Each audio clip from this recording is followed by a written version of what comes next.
Hello everyone, Chief Canuck here, and today I'm going to be talking about and reviewing the Halo Wars 2 Collector's Edition Strategy Guide by Prima Games. Now, as a disclaimer, I want to be forward about this. I was provided this for free by Prima Games to review, so please keep that in mind. I also was provided some to give away as well. I have a few digital codes for a digital copy of this exact guide to give away, as well as some physical ones to give away as well, but more details about that at the end of this video. So let's get on to the guide.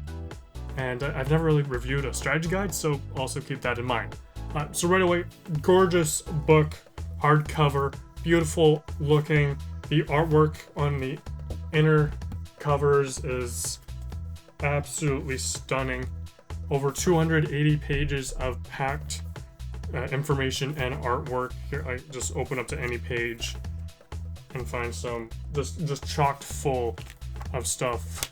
In the back, there's even concept art and other information, stuff like that. It's just absolutely beautiful stuff in here. The book covers everything you need to know about Halo Wars 2 as of day one. Obviously, there will be future leaders, maps, and story DLC that will be added to the game later, so can't update a book without releasing another one, so I don't know what their plans are for that, but it's good for day one.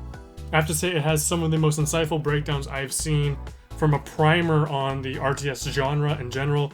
It even opens up with an opening from Dan Ayub, the studio head at 343. It has a complete and comprehensive campaign walkthrough. It's detailed to the T. Multiplayer map layouts, even the variants for the different modes, and of course a breakdown of the new Blitz game mode for Halo Wars 2. Now, if you know me, you know I try to stay up to date with all the latest Halo news and the inner workings of mechanics and gameplay concepts. And I'll say that I've already learned quite a bit and a few things on Blitz that I say weren't actually conveyed well elsewhere or at all during the lead up to launch. So with this book, I actually learned a few things and I was actually really surprised. I mentioned earlier, the campaign walkthrough is amazingly detailed. Here's just a quick one of the first mission there in Halo Wars 2. It's detailed right down to the scripted encounters you'll experience in the mission, so slightly spoilerish if you haven't reached that mission yet. But there's also lists the locations rather for collectible items, skulls, different objectives on the map. They're all labeled, they're all there, so you won't be missing anything. It's super easy to follow. Even as you're reading, you'll have little numbers. It relates to the map that they have, and you can find things super easily. It even tells you which optional objectives reward you with the collectible skulls. That's great for your achievement hunters. That helps speed that up, which is something that the in-game menu doesn't do.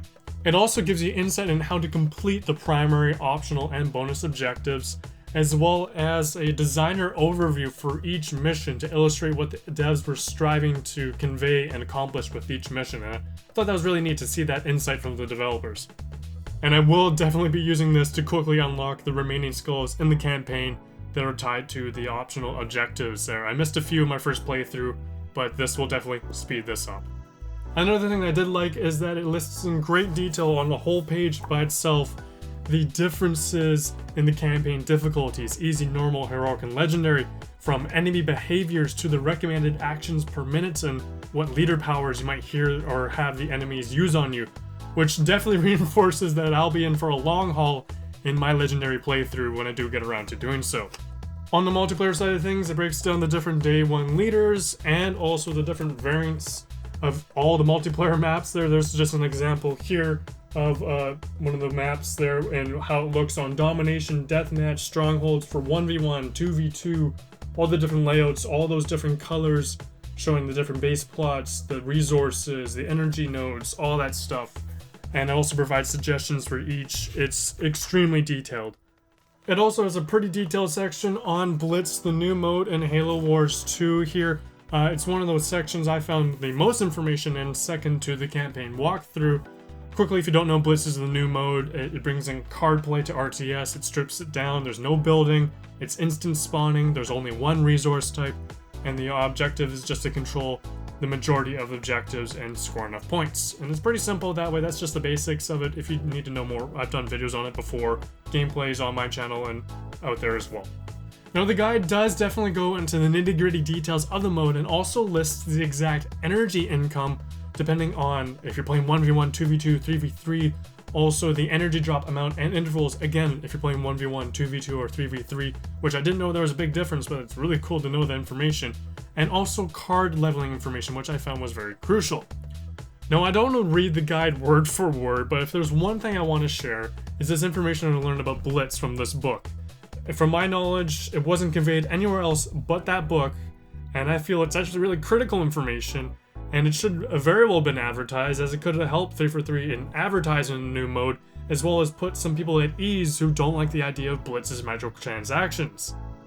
Now, if you're familiar with Blitz, you know that duplicate cards increase those unit cards' levels, and they increase stats. Every time a card is leveled up, the requirement to level up the card increases.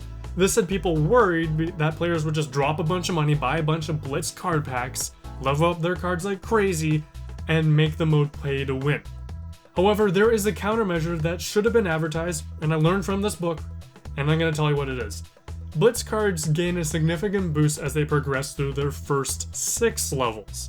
Afterwards, any level gained afterwards grants minimal boosts, and I'm talking very minimal.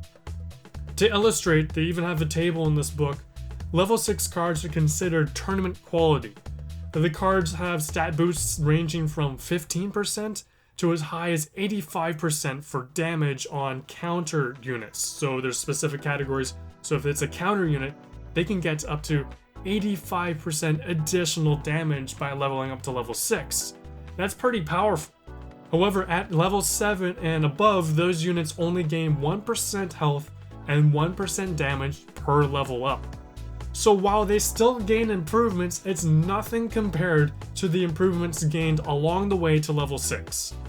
So naturally, everyone's Blitz card collection will level out over time, which is great to hear.